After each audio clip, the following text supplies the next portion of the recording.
दोस्तों, कहानी शुरू करने से पहले एक छोटी सी बात कहना चाहता हूं।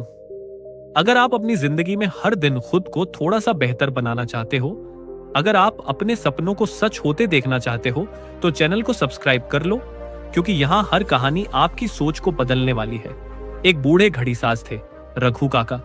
उनकी उम्र 65 हो चुकी थी। कमजोर हाथ, धीमी नजर, लेकिन दिल में अभी भी नई उम्मीदें धड़क रही थीं।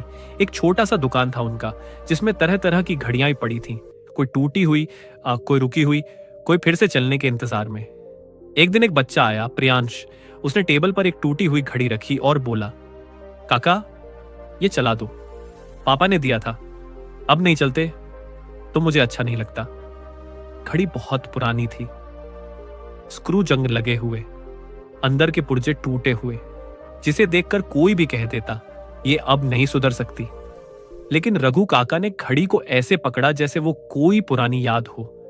उनकी आंखों में चमक थी।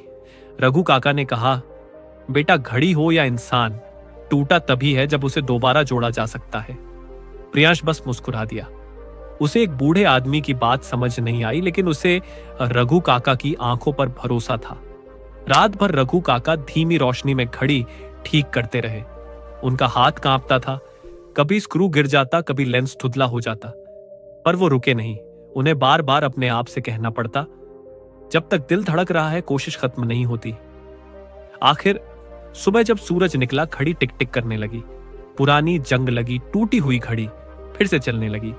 अगले दिन प्रियांश आया। जैसे ही उसे घड़ी चलती हुई मिली, उसकी आंखें चमक उठी।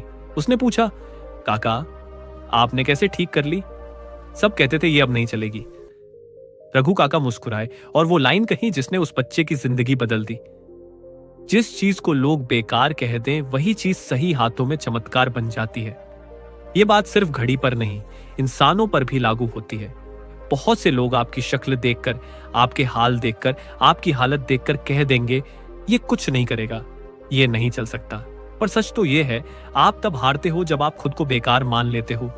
कुछ साल बाद वही बच्चा प्रियांश एक बड़ा इंजीनियर बना, और जब भी उससे पूछा जाता, तुम्हें कभी हार क्यों नहीं मानते, तो वो बस एक लाइन कहता, क्योंकि एक बूढ़े घड़ीसाज ने मुझे सिखाया था कि टूटना हार नहीं, फिर से जुड़ना ही असली जिंदगी है। दोस्तों, अगर आप अभी अपनी जिंदगी में कहीं टूटे हुए महसूस कर रहे हो, कहीं रुके हुए हो, तो याद रखो, आप अभी खत्म नहीं हुए। आप सिर्फ फिर से जुड़ने की प्रक्रिया में हो। और अगर ऐसी ही दिल छू लेने वाली डीप मोटिवेशनल कहानियां हर दिन सुनना चाहते हो, तो चैनल को सब्सक्राइब कर लो, क्योंकि अगली कहानी शायद आपकी जिंदगी बदल दे।